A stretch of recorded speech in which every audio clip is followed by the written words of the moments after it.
Ever feel like kind of like you're just, running a website in the dark, hoping people are clicking the right buttons and all that? Yeah. Today, we are flipping on the lights. We're diving deep Oh, yeah. into Google Analytics goal tracking, It's going to be good. your secret weapon, It is. to see if your website is actually like meeting your business goals. Yeah. It's like the difference between having a store and just watching people walk by, right? Okay. We're going to help you figure out if they're coming inside, browsing around, Yeah. and most importantly, actually buying something. And the best part's like, we've got this transcript. It's packed with insider tips. Oh, It's almost like having a Google Analytics guru just like sitting right here with us. I like it. They even have screenshots in this thing. Really? Don't worry, we'll walk you through everything. Okay, cool. I'm ready. Okay. The first thing they emphasize is this isn't like a one-size-fits-all situation. Right. You have to define what success looks like for your website. Okay, so Like, what are you trying to do? yeah, are you trying to get people to sign up for your newsletter? Download that awesome guide you spent weeks creating? Or maybe, just maybe, you want them to hit that buy now button? Exactly. Those are your goals. Okay. And once you know what they are, Yeah. we can tell Google Analytics to track them. Okay, this is where I usually get a little lost, Yeah. to be honest. It's Yeah. like wandering into a maze of menus and settings, and I'm like, Oh, yeah, I hear you. where am I? So this source, they actually break down the navigation in a really user-friendly way. Okay. And more importantly, they point out all the common pitfalls so you can avoid them. Okay, so less stumbling around in the dark, more like a guided tour. Exactly. I can get behind that. They actually go really in depth on one specific type of goal, the investigation goal. Oh, okay. Yeah. Which makes sense because they know you're looking to see if your website is actually like working for you. Right. Investigation goal is all about someone showing real interest, like filling out a contact form, downloading a resource, things like that. So it's like that moment when someone moves from just kind of casually browsing to actually raising their hand, Yeah, saying, hey, I'm interested. exactly. Yeah.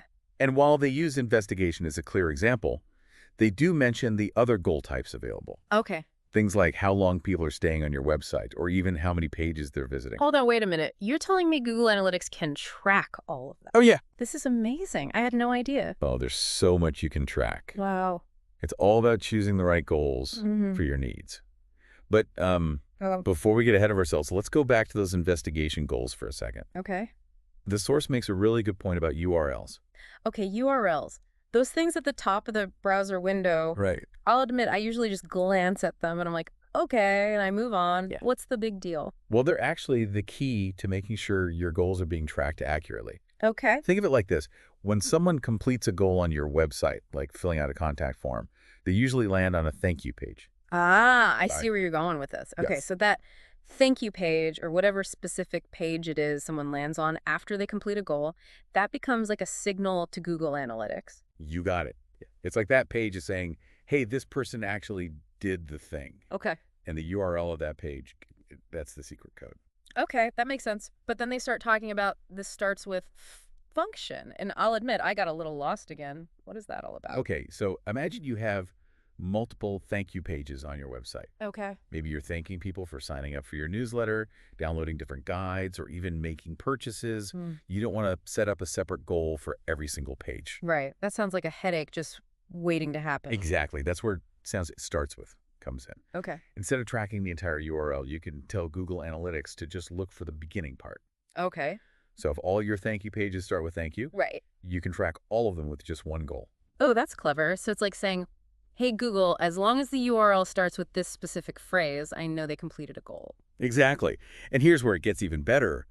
This little trick is a lifesaver when you have those URLs that change based on what someone does on your site. You know, like when there's extra information tacked on the end. Okay, like those personalized links you sometimes see on social media, Mm. they might all lead to the same basic page, but with little bits of code on the end to track where you came from. Precisely. And starts with helps Google Analytics cut through the clutter and focus on the important part of the URL, making sure you're capturing every single conversion. I'm starting to realize that Google Analytics is less about just looking at numbers and more about understanding the story behind them. Now you're getting it. And Mhm. speaking of stories, let's talk about how these conversions translate into like real-world impact. Okay.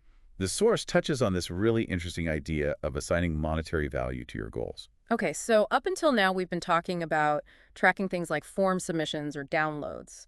But how do you put a dollar value on that? Well, it depends on your business. Let's say each lead you get from a form submission is worth an average of $50 in potential revenue. Okay.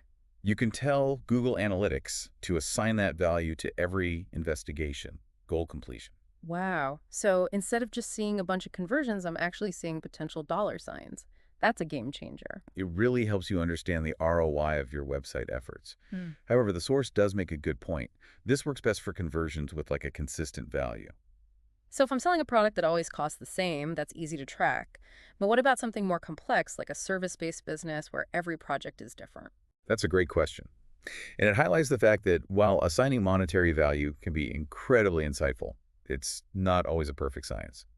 So what do you do in those cases where you have varying values for the same goal? Is there a way to track that? There are definitely ways to get more granular with your tracking, and that's something you can explore further as you become more comfortable with Google Analytics.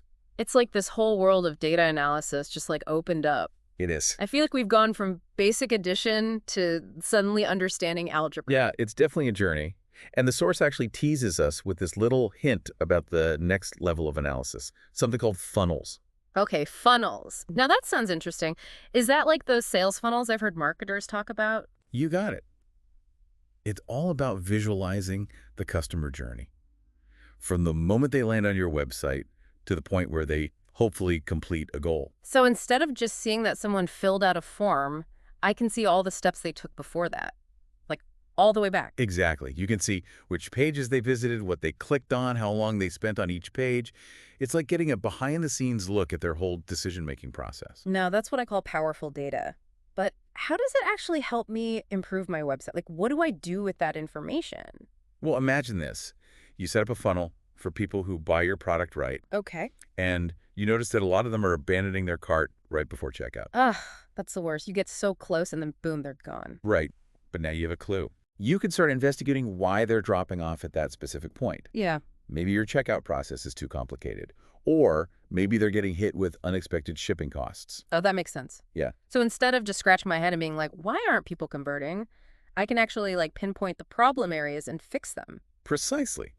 Funnels give you the insights you need to optimize your website for conversions. Ow. It's like having X-ray vision for your customer journey. This has been incredible. Really eye-opening. I feel like I've learned more about Google Analytics in the past however many minutes this is than I have in months of trying to figure it out on my own. And that's the beauty of having the right guide. Right. They can take something super complicated and make it feel accessible and easy and maybe even a little bit fun. Yeah, I never thought I'd say this, but I'm actually kind of looking forward to diving back into my Google Analytics dashboard and putting all of this into practice. That's the spirit. Remember, it's all about taking things one step at a time. Define your goals, set up your tracking, and then start exploring those funnels. And who knows? Maybe one day we'll be the ones writing the transcript, sharing our Google Analytics wisdom with the world. Now that's a goal worth aiming for. This has been an awesome deep dive into the world of Google Analytics goal tracking. We've gone from feeling totally lost in the data to feeling like we can actually use it to our advantage. Absolutely. So go forth, dear listeners, unlock the secrets of your website data. You might be surprised by what you discover. Knowledge is power. It really is. Until next time.